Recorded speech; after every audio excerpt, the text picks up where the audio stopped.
very excited to be here with you today to talk about teaching in cemeteries. This is actually something that is done all over the United States by lots and lots of teachers at every grade level.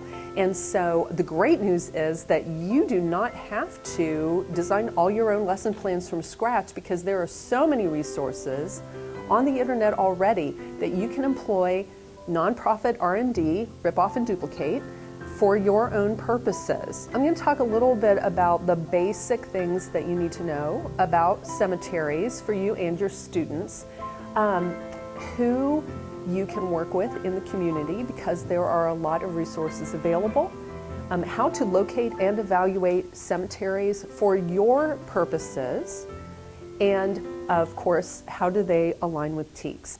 And finally, we're going to talk about developing our own cemeteries-based lesson plans.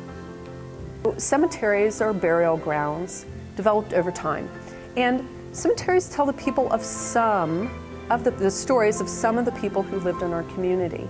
How did our community develop physically? How did it grow over time? Generally, cemeteries were, not in downtown, right? They were on the outside, and then our cities grow around them, usually. How did it develop culturally? And then, of course, how did it develop socially? You'll see a lot of grave markers with symbols from groups to which people belonged. Woodmen of the World, Masonic, right? Knights of Pythias, the Elks, Eastern Star, just trade groups. Lots of different groups would be represented with a symbol on somebody's grave marker. Who lived here? How did these people impact our community, state, and nation? And finally, how were important events or changes in our community reflected in the cemetery? Obviously, military service is going to be shown there when you can see who passed as a part of a war or some kind of conflict like that. And we often in cemeteries will not only have grave markers for individuals, but there may be monuments that are have been erected to commemorate events. Cemeteries generally were established for the white community. African American cemeteries were often private family cemeteries. Some of those were located out of town in the woods in relatively secret places. There's also a class issue, because poor people or brown and black people would be buried around the edges of the cemetery.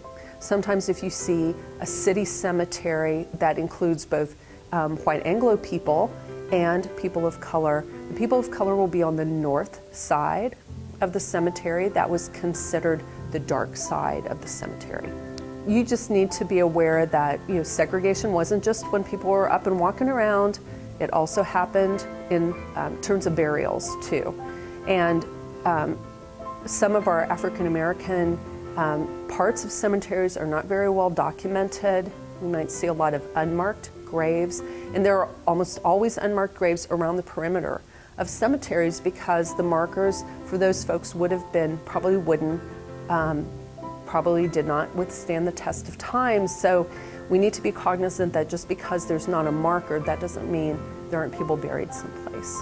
One activity that we can do with younger students in a cemetery is to look, especially a smaller cemetery, or just in the older part, is to look and see how many different names you can find there. And you can do that in your class too. How many different names do we have in our class? What names are repeated, first names or last names? And then compare that to how many different names do we have in this part of the cemetery.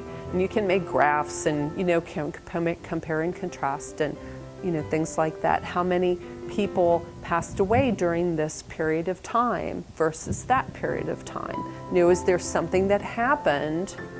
And of course, you have to do a little bit of legwork to figure out what those events might have been. But here in Texas, we had a lot of epidemics: yellow fever, cholera, and in some cases that would wipe out a big percentage of a town's population.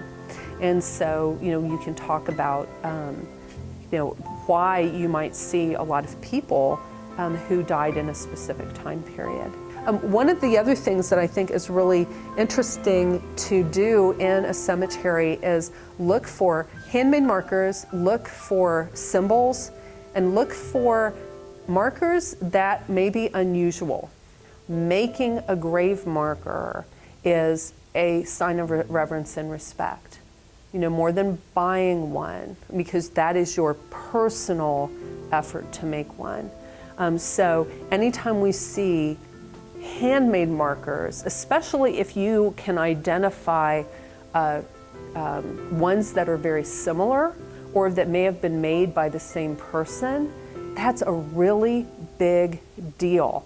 And I know sometimes people who don't know will see this and say they must have been poor, for example. Oh, they couldn't afford a quote-unquote real marker. That is not the case. And especially in more modern cemeteries, you might find unusual markers. Sometimes we will find a single brick with someone's name and birth date written on it in marker. In Austin, there is a welding helmet that has been filled with concrete that's set into the ground. The person was a welder. They marked his grave with his helmet. You can find all kinds of interesting markers that tell you something about that person. And of course, today, because of technology, laser etching and that sort of thing, you can put pictures directly on the stone. But in the past, often there would be affixed to the stone, almost like a little locket, and you'd pick up the cover and there would be a picture inside. Sometimes those covers have come off now, but you may find a picture that's done in porcelain generally that's affixed to a grave marker that tells you something about that person. A cemetery is a great way to explore primary sources. And I guarantee you there is a person in your town who has done a ton of research in the cemetery and can help you with this.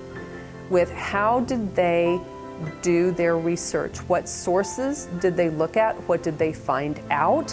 What can they tell your students about this person who is buried here?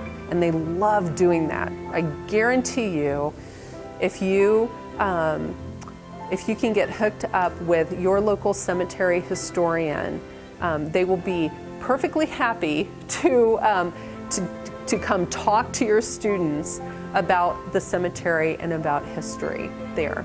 How you can construct your own lesson plans. And we want to begin, obviously, by identifying our objectives. What do we want to do?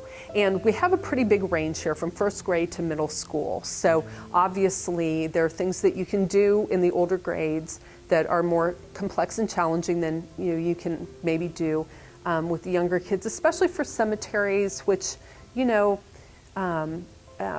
be a little trickier with the little ones to work with. I think for the little ones especially, if you can minimize the scope, you want to work with a specific section of older graves generally, or if you have access to one of the private cemeteries, which generally have fewer burials in them. I think Newton City Cemetery has about 2,500 burials, and most of the smaller cemeteries just have a few hundred. But the more I think you can make this a group learning project and make it cross-curricular, the more rich the experience will be for your students, where you can get a lot more bang out of your buck if you can involve some of your other colleagues in this. For the middle grades, it's probably going to be much more focused on history. You have specific U.S. history stuff that you can work on, such as involvement in foreign conflicts or the Civil War. And for the younger grades, I think generally the kind of understanding our community, where people came from, how did our community form, and things like that is going to be your best bet for focus. And so there's a lot of power in sending your students out to have conversations about the past.